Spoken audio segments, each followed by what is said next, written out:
नमस्कार, आप देख रहे हैं द सुगम राजस्थान का नंबर 1 चैनल। जी हाँ, पे से 18 अक्टूबर और शुक्रवार राजस्थान प्रदेश की आज की टॉप @ 25 सेलेक्टेड काम की बड़ी खबरें एंड मुख्य समाचार। और हिंदू पंचांग के अनुसार आज हो चुकी है कार्तिक माह की कृष्ण पक्ष की प्रतिपदा तिथि। और बात कर लेते हैं देश की सबसे बड़ी खबर के साथ। बड़ी खबर, रेलवे टिकट की एडवांस बुकिंग अब 2 महीने पहले होगी। अभी यात्रा से 4 महीने पहले शुरू होती है। नए नियम 1 नवंबर से होंगे लागू। दरअसल भारतीय रेलवे ने एडवांस टिकट बुकिंग के नियमों में बड़ा बदलाव किया है। पूरे देश भर के अंदर पहले टिकट बुकिंग यात्रा से 120 दिन पहले शुरू होती थी, अब इसे घटाकर 60 दिन कर दिया गया है। नया फैसला 1 नवंबर 2024 से लागू होगा। रेल मंत्रालय के मुताबिक एडवांस ट्रेन टिकट बुकिंग के नए नियमों का पहले से बुक किए गए टिकटों पर कोई असर नहीं पड़ेगा। साथ ही विदेशी पर्यटकों के लिए 365 दिनों की डेडलाइन में भी कोई बदलाव नहीं किया गया है। IRCTC की ब्याज और कैंसिलेशन के से कमाई कम होगी। बता दें कि अब इस फैसले से सरकार के IRCTC की ब्याज और कैंसिलेशन से कमाई कम हो जाएगी। चलिए अब बात करते हैं राजस्थान प्रदेश की आज की टॉप @ 10 बड़ी खबरों की। और शुरुआत करते हैं राजस्थान प्रदेश की आज की पहली बड़ी खबर के साथ। बड़ी खबर, मुसलमानों को गालियां बकी जाएंगी तो फूल नहीं बरसेंगे। अजमेर के सिस्ती ने किया ऐलान। लॉरेंस बिश्नोई नाम से मुसलमानों को मारता है, ये इजरायली मैकेनिज्म है। अजमेर में अंजुमन कमेटी के सचिव सरवर सिस्ती ने बहराइच यूपी में हुए उपद्रव, मुंबई में हुई घटना और अजित पवार गुट के नेता और महाराष्ट्र सरकार की पूर्व मंत्री के मामले को लेकर सरकार पर सवाल खड़े किए हैं। उन्होंने कहा कि मुसलमानों को गालियां बकी जाएंगी, उनके घर पर चढ़कर हरा झंडा उतारकर भगवा झंडा लहराया जा रहा है, फिर फूल तो बरसेंगे नहीं, जो हुआ वही होना था। लॉरेंस बिश्नोई जेल से सुपारियां लेता है, नाम से मुसलमानों को मारता है, कभी सिखों को तो कभी हिंदुओं को ही, कभी गवर्नमेंट का हाथ नहीं हो तो ऐसा क्या हो सकता है। सिस्ती अजमेर के ऐलान किया कि मुसलमानों को गालियां बकी जाएंगी तो फूल नहीं बरसेंगे। अगली बड़ी खबर, राजस्थान में मिलेगी सस्ती बिजली। गुजरात सरकार ने बनाया जबरदस्त प्लान। सस्ती बिजली का स्टोरेज सिस्टम तैयार करने वाले प्रोजेक्ट्स को राज्य सरकार बड़ी रियासत देने की तैयारी में है। राजस्थान में अक्षय ऊर्जा यानी सोलर, विंड पंप और स्टोरेज प्लांट से उत्पादित सस्ती बिजली का स्टोरेज सिस्टम तैयार करने वाले प्रोजेक्ट्स को राज्य सरकार बड़ी रियासत देने की तैयारी में है। क्लीन एनर्जी पॉलिसी ड्राफ्ट में ऐसे प्रोजेक्ट्स को ₹1 टोकन राशि पर रजिस्टर्ड करना प्रस्तावित किया गया है। भले ही प्रोजेक्ट्स कितने ही मेगावाट क्षमता के क्यों ना हो, अभी ₹30,000 प्रति मेगावाट रजिस्ट्रेशन चार्ज लिया जा रहा है।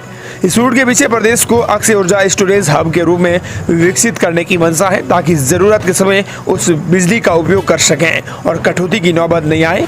बता दें कि कंपनियों के लिए अनिवार्य होगा कि आवश्यकता पड़ने पर डिस्कॉम्स को निर्धारित दर पर सस्ती बिजली सप्लाई करनी होगी। पावर परचेज एग्रीमेंट या एक्सचेंज, दोनों में से जहां भी बिजली दर कम होगी उसी दर पर सप्लाई करना होगा। किस तरह काम करेगी? सौर और विंड एनर्जी को बैटरी में स्टोरेज किया जाएगा। वहीं पंप स्टोरेज के भी प्रोजेक्ट होंगे, जहां पानी को स्टोर करेंगे और फिर जरूरत के मुताबिक बिजली का उत्पादन किया जा सकेगा। अगली बड़ी खबर, जयपुर से दिल्ली जाने वाले यात्रियों के लिए नई सौगात। राजस्थान रोडवेज ने चलाई नई लग्जरी बसें। राजस्थान रोडवेज ने दिल्ली से जयपुर और जयपुर से दिल्ली यात्रा करने वाले यात्रियों को बड़ी सौगात दी है। बता दें कि यात्रा के रूप में नई लग्जरी बसें चलाने की सौगात दी है। राजस्थान रोडवेज के चेयरमैन सुब्रा सिंह के निर्देशानुसार ISBT कश्मीरी गेट से दिल्ली जयपुर मार्ग पर 17 अक्टूबर से 8 नई 2x2 AC लग्जरी बसों का संचालन शुरू कर दिया गया है। गुरुवार को नई 2x2 AC लग्जरी बसें हैं, वो कश्मीरी गेट पहुंचने पर दिल्ली आगार के मुख्य प्रबंधक पुलकित कुमार द्वारा बस के चालक और परिचालक का माला पहनाकर स्वागत किया गया। अगली बड़ी खबर, 7 सीटों पर कांग्रेस ने लगाए सीनियर पर्यवेक्षक। विधानसभा उपचुनाव को लेकर कांग्रेस ने 7 विधानसभा सीटों पर होने वाले उपचुनाव के लिए सीनियर पर्यवेक्षकों की नियुक्ति कर दी है। राजस्थान में आगामी विधानसभा उपचुनाव को लेकर कांग्रेस ने अपनी तैयारियों को और मजबूत कर लिया है। पार्टी ने 7 विधानसभा सीटों पर होने वाले उपचुनाव के लिए सीनियर पर्यवेक्षकों की नियुक्ति कर दी है। इन पर्यवेक्षकों को विभिन्न विधानसभा क्षेत्रों में से कांग्रेस के चुनावी अभियान की निगरानी और समन्वय की जिम्मेदारी सौंपी गई है। अगली बड़ी खबर पर नजर डालें, लेकिन उससे पहले आप कमेंट सेक्शन में जरूर बताएं कि आप राजस्थान के किस जिले से इस वीडियो को देख रहे हैं, इन खबरों को देख रहे हैं। कमेंट सेक्शन में अपने जिले का नाम लिखने के साथ ही इस वीडियो को जरूर से लाइक करें। बड़ी खबर, डेंगू मलेरिया नियंत्रण को लेकर विभाग की बैठक में नहीं आने वाले 25 चिकित्सकों को मिला नोटिस। दरअसल प्रदेश में डेंगू मलेरिया नियंत्रण को लेकर समीक्षा बैठक की जा रही है। इसमें अनुपस्थित रहने वाले 25 चिकित्सकों को कारण बताओ नोटिस जारी कर दिया गया है। अगली बड़ी खबर, राजस्थान में कृषि मंडी श्रमिकों को दी बड़ी सौगात, अब मिलेगी 50,000 रुपए तक की वित्तीय सहायता। महात्मा ज्योतिबा फूले मंडी श्रमिक कल्याण योजना के तहत राजस्थान की कृषि मंडियों के श्रमिकों को 50,000 तक की वित्तीय सहायता मिलती है। योजना के अंतर्गत प्रसूति, पितृत्व, विवाह, शिक्षा और चिकित्सा के लिए सहायता दी जाती है। रजिस्टर्ड श्रमिकों को लाभ मिलता है। आवेदन के लिए पात्रता और समय सीमा निर्धारित कर दी गई है। बता दें कि इसके मुताबिक 50,000 तक की वित्तीय सहायता देने का प्रावधान रखा गया है। जानकारी के मुताबिक ये योजना 2015 से चल रही है। मौजूदा बजलाल सरकार ने इसमें बदलाव करते हुए श्रमिकों को और आर्थिक सहायता में बढ़ोतरी करके इस अधिक सौगात देने का फैसला किया है। प्रदेश की बड़ी खबर, दीपावली पर बजलाल सरकार देगी लोगों को 1 लाख की सहायता। राजस्थान सरकार दिव्यांगजनों के लिए निःशुल्क इलेक्ट्रिक पावर व्हीलचेयर्स देने की योजना लाई है। विशेष योग्यजन 31 अक्टूबर तक आवेदन कर सकते हैं। अब 15 दिन बचे हुए हैं। इसके तहत 1 लाख रुपए की वित्तीय सहायता मिलेगी। योजना का लाभ उठाने के लिए संबंधित जिला कार्यालय से आवेदन पत्र प्राप्त करके जमा किए जाएंगे। दीपावली पर बजलाल सरकार इन लोगों को एक बड़ी सौगात है वो देने जा रही है, दिव्यांगजनों के लिए स्पेशली। अगली बड़ी खबर, बेनीवाल बोले कांग्रेस से गठबंधन होता है तो 2 सीट लूंगा। डीजीपी मेरे नंबर 1 दुश्मन, जनता चुनाव को मोदी वर्सेस हनुमान मानती है। राजस्थान की 7 विधानसभा सीटों पर 13 नवंबर को उपचुनाव है। इनमें नागौर की खींवसर को हॉट सीट माना जा रहा है। खींवसर सीट राष्ट्रीय लोकतांत्रिक पार्टी अध्यक्ष हनुमान बेनीवाल की नागौर से सांसद बनने से खाली हुई है। बेनीवाल का कहना है कि भाजपा उनकी नंबर 1 दुश्मन है। खींवसर की जनता इस चुनाव को मोदी, अमित शाह, बजलाल वर्सेस हनुमान बेनीवाल करके मान रही है। उन्होंने यह भी कहा कि अगर कांग्रेस के साथ गठबंधन होता है तो उनकी पार्टी खींवसर के साथ देवली उनियारा सीट भी लेगी।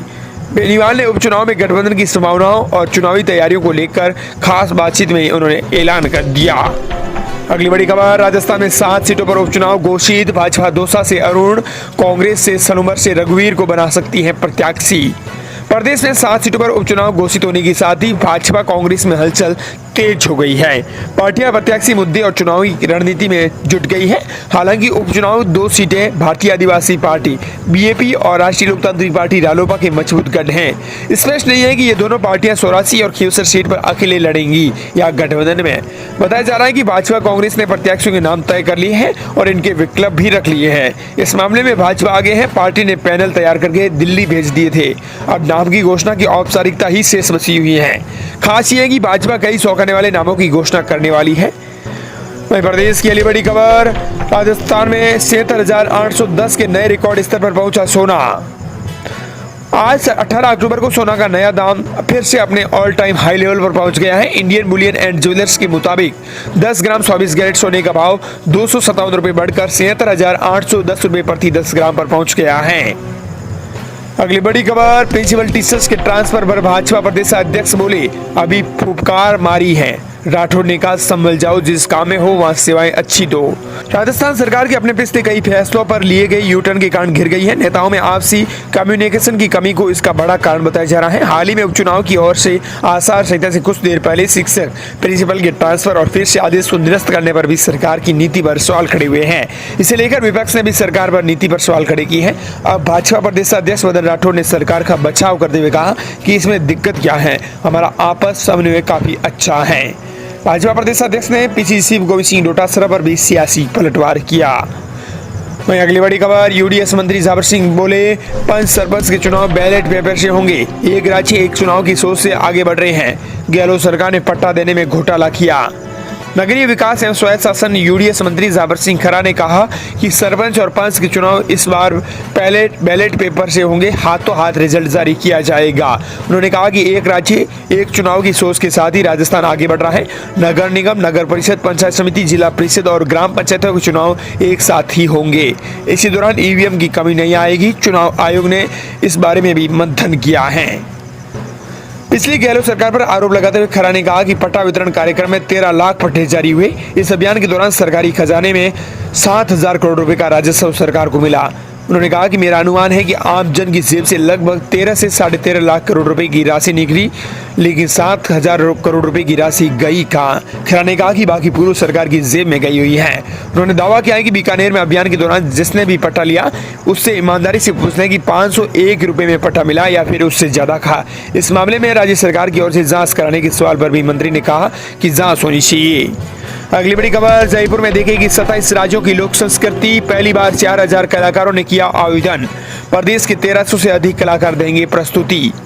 ज्वार कला केंद्र जयपुर में 27वें लोक रंग को तैयारियां लगभग पूर्ण हो चुकी हैं। 18 से 28 अक्टूबर तक लोक संस्कृति के रंग में रंगने वाले इस 11 दिवसीय महोत्सव का आयोजन किया जाएगा।